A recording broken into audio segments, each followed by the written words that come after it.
Henny, can you hear me? Make sure you're listening to the Zoom feed. Yep, we're good. I had it was a weird setup. My camera's all smudged. There we go. And I'm just going to refer to you as Henny. Yeah, it's fine. It's fine. Cool. How you doing, man? I'm doing good. Good to see you again. Yeah, good to see you. I'm using my laptop now, and I don't know how I feel about it. But... Well, it's probably a PC, right? So yeah, the camera's not going to be as good as probably your phone, but it looks fine. Yeah. I wouldn't worry about it. We've had worse. My next guest, actually, his first appearance on the show was from his car in his phone with zero lighting. I'll make sure I rib him about it when he comes on. Nice. So how does this wonderful evening find you? Pretty good. Just got done golfing, so I'm kind of sunburned, but... Been there. Did you want to talk about your bucket list items? Yeah. Because this is cool, because here you are, a relatively young man, and you're doing exactly what I did at your age. I started immediately thinking about a bucket list so that if I wasn't here tomorrow, I wouldn't have any regrets. Mm-hmm. So tell me about it. Well, I just crossed one off my list, which is pretty nice. I finally got a job that doesn't pay entry level anymore, so awesome. That's good. But I would say for long-term goals, I really want to go active duty once I get done with this contract. That's a big thing. Mm-hmm. Hopefully I can. It's kind of difficult to switch from reserve to active duty. Is it? Yeah, you literally, they have to approve you for it. So, if that works out, that'd be one thing. A long-term goal for sure is I want to travel outside the United States for once. Oh, just for once? So you've never traveled outside the U.S.? Never traveled outside the U.S. And you're what? You're like a block away from Canada, aren't you? Yeah, right. No, I'm about 5 hours away. I know. I'm kidding. That's not bad though. I should have saved that for Angel, since he's in Minnesota. Well, yeah, that's cool, because there is a lot to see. Now, here's what you're going to find, and I don't know how much you've traveled in the U.S., but you're going to find that there's a lot of wonderful things to see out there. Then you're going to come back and you go, you know what? There's a crap load of fun stuff to see here too. And that's what my wife, she didn't travel like I did as a child. So she's never seen the Grand Canyon or anything like that. And now that's on her bucket list. So we're starting to roll back our vacations rather than island hopping, which is what we normally do. And we're gonna hit most of the US stuff. So yeah, hopefully I'll be able to do it within the next year. Me and my fiance were planning on going to Mexico for spring break. But I have to get approved for that to leave the country. So oh yeah, if you're in the reserves. So, I'm surprised that now being the reserves, did you have to go through basic? Yep. Okay. And you still have to be approved to go regular? Yeah, I have to get approved to go active duty. And then to leave any part of to leave out of the United States, I have to get approved. Well, that makes sense. Yeah, that makes sense. But I would have thought, since you've already, what about AIT? Did you go to, did you do an AIT? Yep. Advanced Individual. Okay. So that's strange. I never knew that direction, because, I can't remember meeting any reservists that went active while I was in, to be honest with you. Interesting. What do you think the process is like? Do they, like another physical and maybe, what would be the process? I mean, you'd think it'd be automatic. Yeah, it's for most of it, it's just how you were as a person in the reserves. So if you are a Lance Corporal for 6 years, it's probably not worth them to get you to active duty, because obviously you don't really care enough to try to get promoted. Right. Or you were doing stuff that wasn't getting you promoted. Right. Yep, I can see that. I should be getting promoted in a couple of months, so fingers crossed. To what? Corporal. Corporal? Sweet. Yep. Sweet. Yeah. Yeah, they had just removed, or they had just added specialist to the Army when I Okay. went in. Yeah, which is another corporal. It's E4. Hmm. Yeah, I never thought about that. I'm sure you have to be interviewed again. You probably have to sit in front of a board to even go. Probably. Yeah, but we're way off the subject. It's taking me right back. Every time I start talking about the military, it takes me right back. Yep, Spec 4, Jesse. Jack, welcome to the show. Who else did I miss? Deno's Toolbox. How you doing? Just let me take a short break here. Bill 56 Bel Air. Good to see you, my friend. Good to see you. So, okay, those are worthy bucket list items, I must say. Do you have them written down? Not right now. I've been actually. I have a whiteboard that I bought for college, but I never used because that's how unorganized I am. Well, I think I would write them down in indelible ink because the whiteboard they get erased all the time. Oh yeah. Yeah, I literally have a notepad that I've had mine written down on, and I still use it. And then when it runs out, I'll literally transfer it to the next notepad. Excuse me. My non-alcoholic beverage is getting to me. But yeah, what other long-term goals do you have, or bucket list items? I'll say. Another long-term. Well, this is kind of short-term still, but I want to move out of my parents' house within the next 6 months to a year. That's a big thing, and that's why this job was a big thing. It's for a company called Uline. I don't know if you've ever heard of it. I have. In fact, I still get their catalogs. But I have a business, so I get those sort of shipping catalogs all the time. Mm-hmm. But their hiring process is so strenuous. They lose a lot of candidates because it literally takes so long to do. And they do extensive screening too. Mm-hmm. Did they tell you why that is?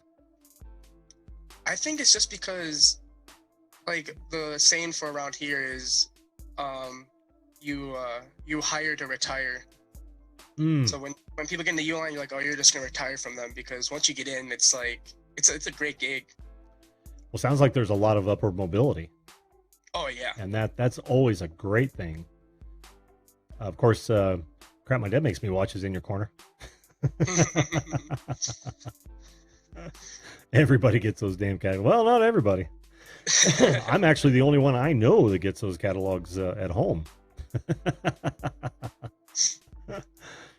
But yeah, that's cool, dude. Congratulations on the job. Thank you. And getting into a firm like that, because one, it can't be easy, like you said, and two, that could be long term. You never know what kind of careers you're going to find when you jump into an organization like that. Here's a great example. When I started working in broadcast television, and the web came around, I was the only one jacking with it, so they asked me to put together the website, and then I managed it for the last 2 years I was there, and I never looked back. I've been into web development and marketing ever since. So you just never know how those things come together like that. So. And that's the thing, like, a lot of people don't, I think, realize it, or don't know if they should ask, or don't feel like they should ask. But when I was told in my one business classes, when you apply for a job and they give you an interview and you get another one and they finally offer you a job, like, just ask them, like, what they liked about you, so you kind of have an idea of, like, I guess, what people want to look at. Like, for me, I asked them and they said, because I'm going into business management with a minor in supply chain. Mm-hmm. My degree literally lines up with what they do. So if I do stay there long term, it just makes sense. They'll be able to mold me into basically what they want. Right. That's awesome. And that's a great tip for folks looking for employment, or especially early on, right? Oh yeah. Because a lot of us old folks, we're kind of set in our ways, and after a while, I don't care how I came across. That's not necessarily true. I mean, anyone who's got any sense has got to be self-aware and present themselves in the way that is, appreciated by those people that you interact with. Hence my tagline at the end of the show: the golden rule, right? Exactly. Yeah, but some, it's those people who are totally not self-aware that cannot figure out why people don't, why shit doesn't fall out of the sky, and why people don't, associate it with that much. It's astounding. Well, that's the thing too. Is like when I went for my interview, we were like sitting like in the groups of who was interviewing with us, and I was one of 3 out of like 25 that wore dress clothes. Everyone else was wearing jeans and t-shirts. I was just like, this is an interview. Yeah. I was like, did you guys not learn that, or did you guys not? I was so confused. Oh, don't be confused, man. There are people that they haven't gotten the memo yet. I mean, here's the thing. The general rule of thumb there is dress for the job you want. Right? Mm-hmm. Yeah. Yeah, and if they just want to tool around in jeans and whatnot, then they're going to be on an assembly line forever. But if you dress up, even for a low end job, what they know is that you care, and that just psychologically they're going, okay, cool. Now this is a guy who I'm going to be able to rely on. So I'm glad your folks or your education has taught you to do exactly that, dude. That's awesome. And then I would say my last thing on the bucket list right now is, you're probably going to get excited about it, but I started working on my YouTube channel. My first video is probably going to go up either end of Sunday or beginning Monday morning. So sweet. That's exciting. That is exciting. That is exciting. I can't wait. Now what you'll have to do is you'll have to come back on the show so we can post the link to it, to your new channel, and everybody get a quick look-see. And like I said, I'm always that. If it's your cup of tea, subscribe. If it's not, no harm, no foul. And but yeah, I'm definitely looking forward to seeing it, dude. But my long-term goal is by the end of 2020 have at least 1,000 subscribers. That's another good goal. That is another good goal. Now, speaking of which, what are your plans with your YouTube channel? I know you want subscribers. Everybody wants subscribers because that's people who enjoy your stuff. But what are your real plans for your YouTube channel? Honestly, just to get some exposure in the gaming community. I've been told by not only friends, but people we play against. I play for a team, Amateur. We're just a group of buddies that literally linked up over online. And I just want to honestly just grow in just the gaming area and hopefully work my way up to bigger teams. We're actually playing in a tournament in July for Call of Duty, so sweet. Hopefully that helps. View this as a question for you. Is it going to be a different channel or the one you are on now? It's going to be the one that I've been using. I renamed it because it used to be just my name. I renamed. There was no videos posted, so it was kind of like a fresh slate, anyways. Sure. But yeah, I'm gonna use that one. And yeah, and then I plan on possibly starting a second channel. Probably soon for fishing because I'm really big into fishing. And I have the gear for it. I just have never done it. I've never taken the camera out with me while I fish. So yeah, that could be a tough gig. Yeah. The only reason I say that is because I met Ed from Flash in Your Pan a couple times already, and we went to our first time out. We went to gold panning, and we were all taking videos like at the the rally point, and as we went out there, and then of course we panned, and nobody shot anything. And then of course we had some other of course Jesse was there as well. We had some other videos in while we were panning, but the actual panning, I didn't get any video of the panning.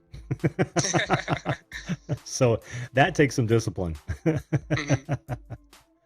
I just want to say one thing that actually sparked this thought into my head when I forgot what her name is already. Crap, she was just on before me. Oh, Sharni from that Crohn's Sharni, yes.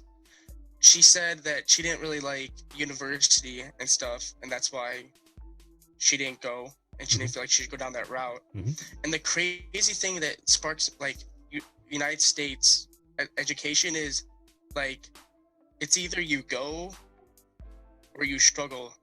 And the thing is, like, I've been in for 2.5 years now, or like going on like 3.5, somewhere in between there. I lost track once I went to boot camp, but I honestly haven't learned much, because you literally are just trying to pass so hard that it just gets thrown out the window, and that's just so crazy to me.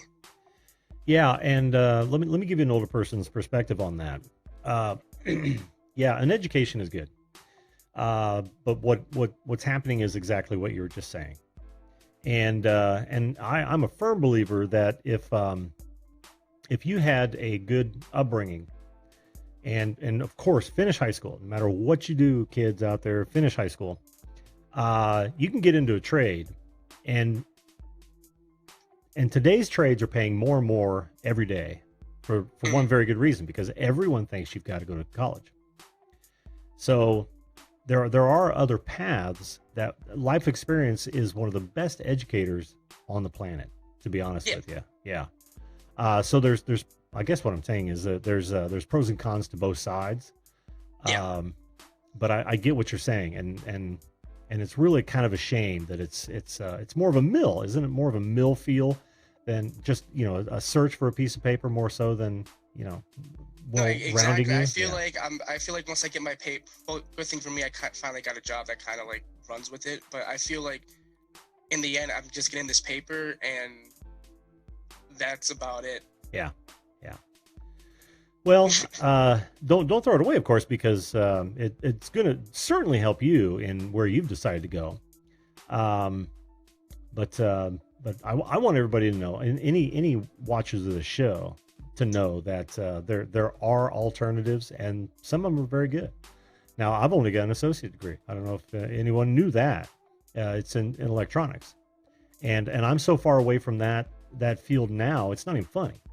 I'm an electronic engineer by education. So, Richard Grown, how you doing? So you never know where this life is going to take you. You never know. Yeah.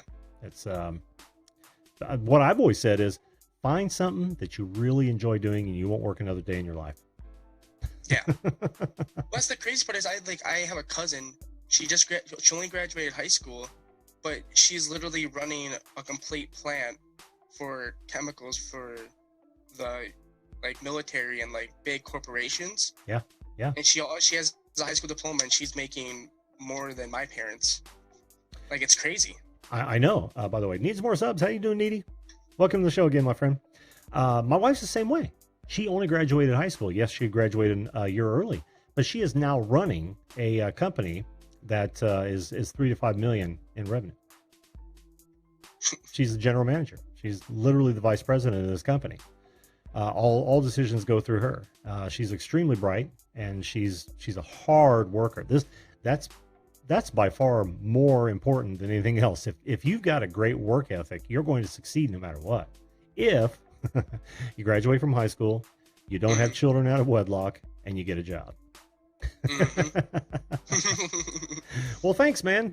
Henny, it's always a pleasure having you on, bud, and I'm glad to hear your things are going well for you, dude. Thank you. Can't wait to see your new next video, your first video. Can't wait to see that, dude. Yeah, thank you. Well, have a good evening, bud, and come back on right after you finally publish that, and we'll talk about it. Okay, thank you. Cool. We'll see you, bud. Yep, see ya. Bye-bye.